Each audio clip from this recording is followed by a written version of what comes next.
In fantasy football, drafting the right running backs can make or break your entire year. There aren't as many league winners as wide receivers have, so drafting running backs the correct way is crucial for your team's success. So today we're going to go over 5 must-have running backs to help you win your fantasy football leagues this year. Up first, we have Chase Brown, and Chase Brown is going to be a league winner this year. In week 1 of the preseason, if there's any indication that shows how successful he's going to be this upcoming fantasy football year, 12 snaps, 8 touches in those 12 snaps. He had 3 receptions for 25 yards, 5 carries for 23 yards. You look at that, 48 yards, 3 receptions, you're looking at 7.8 points just in those 8 touches alone in 2 drives. He has 0 competition for touches because the Bengals did release Zach Moss, so he's going to be the number 1 guy there. They're on a number 1 offense. The Bengals offense is elite, so he's going to continuously receive touches. He's currently going as RB10, 21.4 average drafted position, and I think he has less question marks than guys that are going around him like Tyreek Hill, like Bucky Irving. And I think that he's going to beat guys that are going ahead of him like Ashton Gianti overall this season. I think he's going to continuously produce. I see him with, the potential to be a top 5 running back this year. And I see him as a lock-in at the, in the top 10.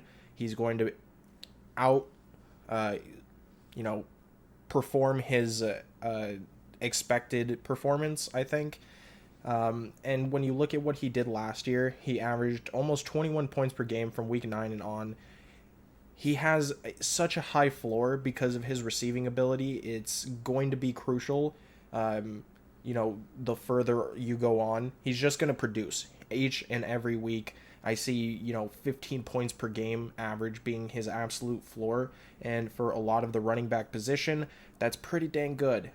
So I think you need to go out and draft Chase Brown. He's going to be absolutely elite this year. All right, now up next we have Kenneth Walker, who's currently going at 37th overall and as the RB17.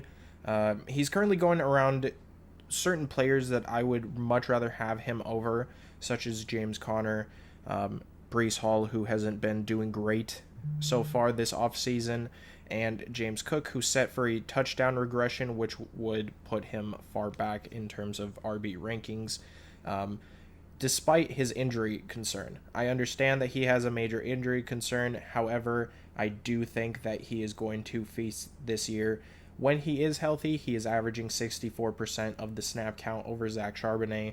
This was good enough last year for 16.5 points per game, and 9 of the 11 games that he played in, he scored over 13 points.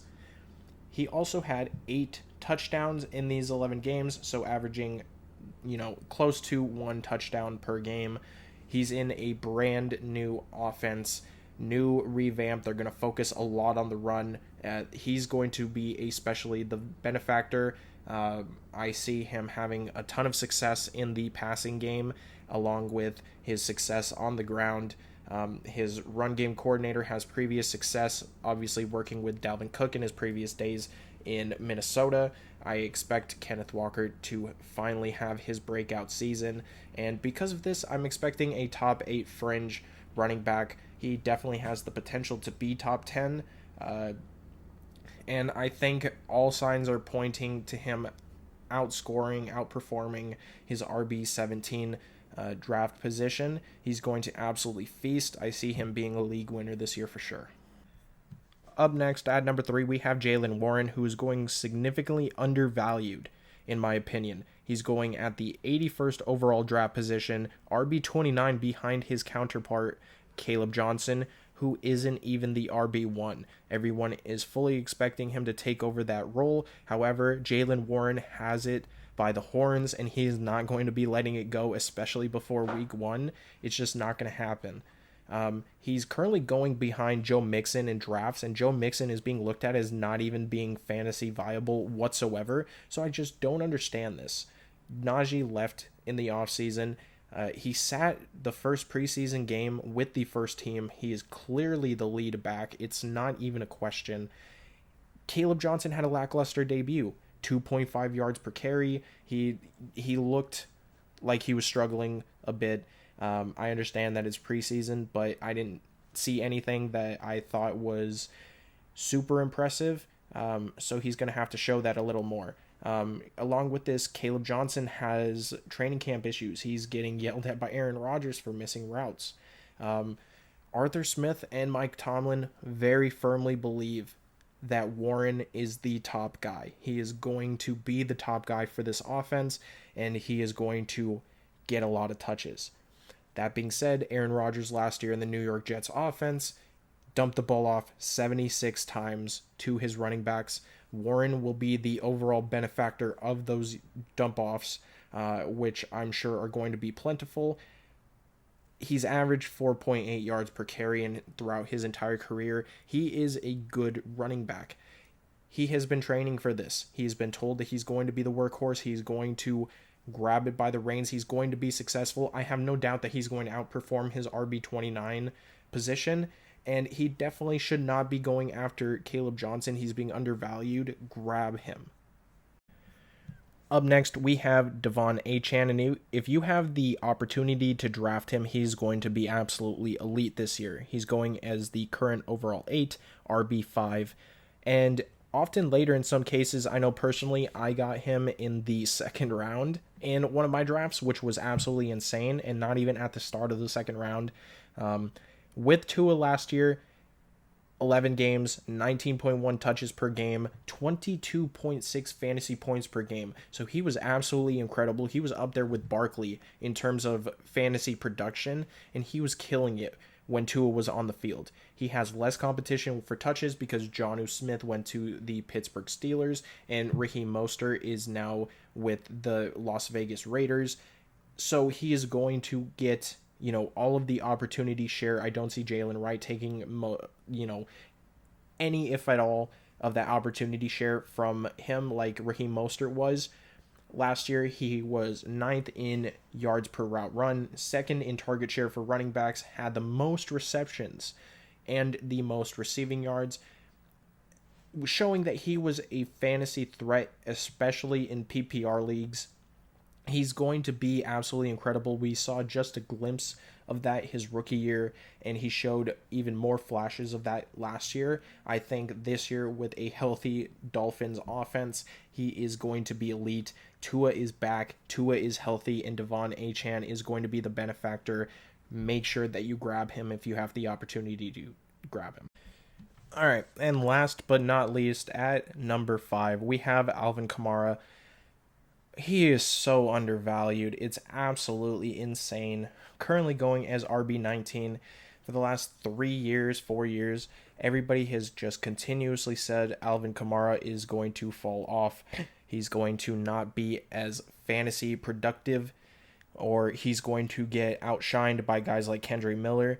And you know what? It hasn't happened yet. And I don't expect it to happen this season. He hasn't shown any signs of falling off whatsoever. He's never had a finish below RB14, and he's had one season outside of the top 10. He is the favorite running back in the NFL in the pass game. He is a dump-off machine. They trust him in the Saints offense to catch the ball and, gain yardage from it. He demands target share. He's going to get that target share. He's going to be productive. It's just a fact. He doesn't need to be elite on the ground. He's never eclipsed 1,000 yards rushing on the ground. He hasn't needed to. Despite that, he has been successful. He is in a bad situation, but should get more opportunities from that. He's facing the 6th easiest running back schedule in the entire league. The man has never had a season below 60 targets, and he's been below 75 targets in a season once throughout his entire career. Despite the fact that everybody has always written him off and said that he is going to fall off a cliff, he is still averaging over 100 scrimmage yards per game throughout his entire career. He's going to continue to be a beast. Alvin Kamara is almost a lock in the RB to the RB10 and above. I think it's just common practice to see him there. I expect this to be no different. Going at RB19 is absolutely ridiculous. He's going to feast this season. He's going to win you your fantasy leagues. I'm just taking all Alvin Kamara.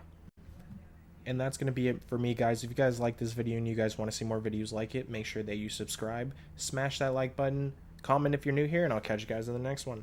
Peace.